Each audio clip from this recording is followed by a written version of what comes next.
Hello दोस्तों, मैं Dinesh sir. आज मैं मैकेनिकल थर्ड सेमेस्टर में जितने भी पूरे यूपी से स्टूडेंट हैं उनके लिए मैं आज मैकेनिक्स ऑफ सॉलिड का इंट्रोडक्शन लेकर के आया हूं। मतलब सामान्य भाषा में बात करें तो जो बच्चे मैकेनिकल से थर्ड सेमेस्टर में इस समय पढ़ाई कर रहे हैं उनकी एक किताब है मैकेनिक्स ऑफ सॉलिड, जिसको बोलते हैं ठोस यांत्रिकी। जिसको बोलते हैं भैया ठोस यांत्रिकी। इस ठोस यांत्रिकी में हम लोग पढ़ने क्या वाले हैं, समझने क्या वाले हैं, ये आज हम जानने भी वाले हैं। तो चलिए बात करते हैं जो मैकेनिकल थर्ड सेम में बच्चे पढ़ रहे हैं उनके मैकेनिक्स ऑफ सॉलिड में कौन कौन से चैप्टर लगने वाले हैं। नंबर वन में हम लोग पढ़ेंगे इंट्रोडक्शन टू मटेरियल प्रॉपर्टीज, मतलब पदार्थों के गुणधर्म। पहले वाले चैप्टर में हम लोग पढ़ेंगे पदार्थों के गुणधर्म या फिर पदार्थों के गुण। दूसरा नंबर जो हमारा है बच्चा वो है स्ट्रेसेस एंड स्ट्रेन, प्रतिबल तथा विकृति।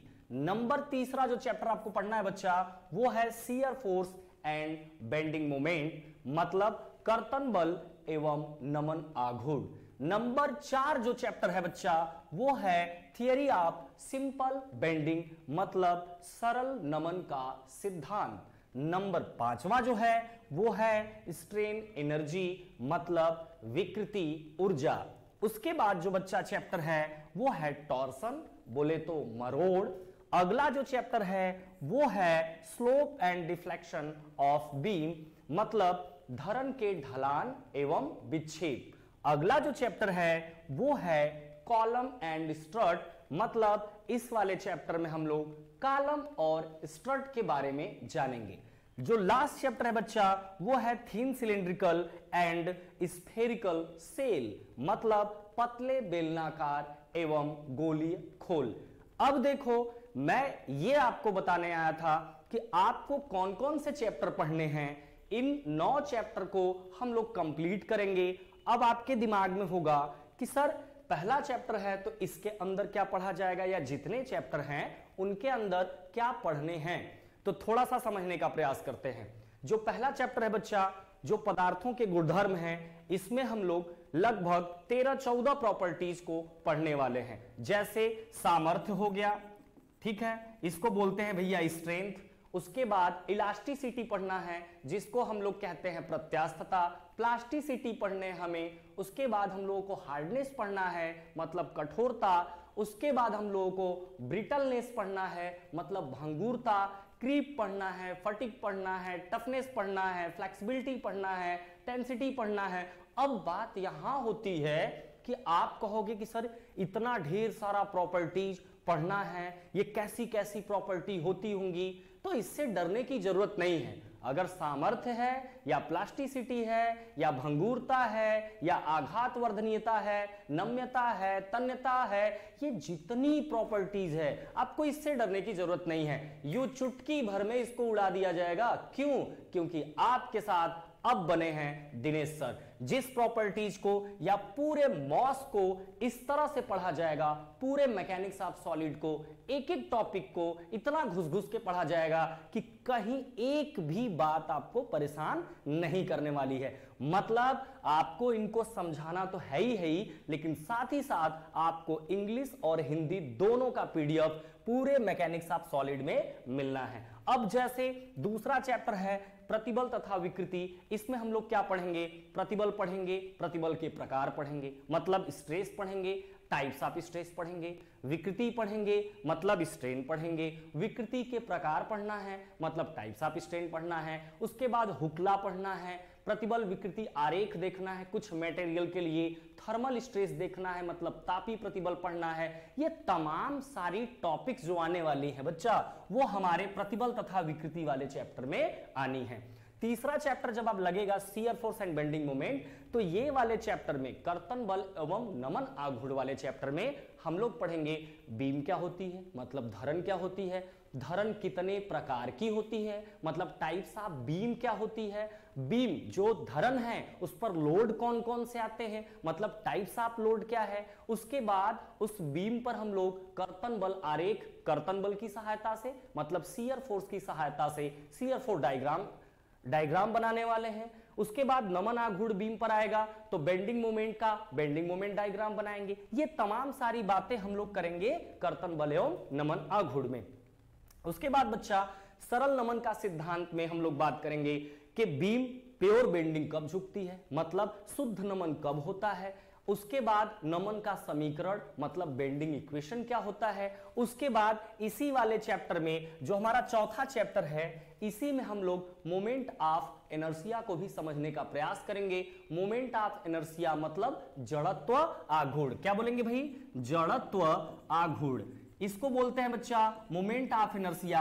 ये वाली चीज जो है ना वो थियरी ऑफ सिंपल बेंडिंग में छुपी हुई है, मतलब इसी वाले चैप्टर के अंदर हम लोगों को मोमेंट ऑफ इनर्शिया पढ़नी है। मोमेंट ऑफ इनर्शिया होती क्या है? जैसे आप जानते होंगे कि मोमेंट जो होता है वो फोर्स इनटू परपेंडिकुलर डिस्टेंस, मतलब जो घूर्ण होता है वह बल गुणे लंबवत दूरी के गुणनफल के बराबर होता है। सिंपल सी बात है। और जड़त्वाघूर्ण क्या होता है कि जब कोई मोमेंट हो, मतलब मोमेंट मतलब फोर्स इनटू परपेंडिकुलर डिस्टेंस, मतलब बल गुणे लंबवत दूरी है और जिस दूरी का गुणा करके आपने मोमेंट बनाया है, अगर उस दूरी का आप पुनः मल्टीप्लाई कर देते हैं तो वह मोमेंट नहीं हो जाता बच्चा, बल्कि वह हो जाता है मोमेंट ऑफ इनर्शिया। मतलब जैसे मोमेंट ऑफ इनर्शिया को आई से रिप्रेजेंट करते हैं, जैसे मोमेंट को हमने लिखा था F इंटू आर, तो अब इसमें क्या करना है, मैंने कहा कि एक बार डिस्टेंस से मतलब दूरी से और गुणा कर दिया जाए, मतलब फिर से हमने r से गुणा कर दिया, तो अब ये जो हुआ एफ आर स्क्वायर, ये हमारा मोमेंट नहीं बल्कि ये क्या हो गया, मोमेंट ऑफ इनर्शिया। इसका मतलब ये हुआ कि अगर किसी भी मोमेंट में, अब मोमेंट आप जानते होंगे कि force into perpendicular distance moment होता है, जी नहीं, और भी सारी चीजें होती हैं। जैसे अगर एरिया इनटू परपेंडिकुलर डिस्टेंस करें, मतलब क्षेत्रफल गुणे दूरी करें, तो ये भी गुण है। अब ये भी गुण है तो इसमें एक बार दूरी से और गुणा कर दिया जाए तो ये क्या हो जाएगा बच्चा, इसका मतलब अब ये गुण नहीं बल्कि क्या हो गया, ये मोमेंट ऑफ इनर्शिया हो गया, बोले तो जड़त्व आघूर्ण हो गया।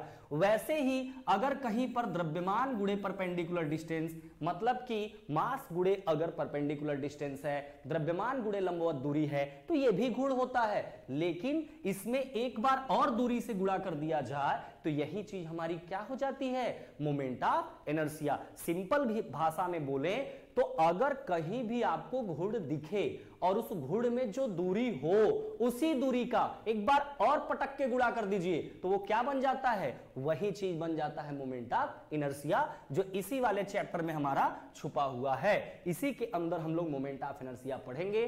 तमाम सारे सेक्शन के लिए I card, T card, L card, तमाम सारे सेक्शन आएंगे जिनके लिए हम लोग क्या पढ़ेंगे, मोमेंट ऑफ इनर्शिया।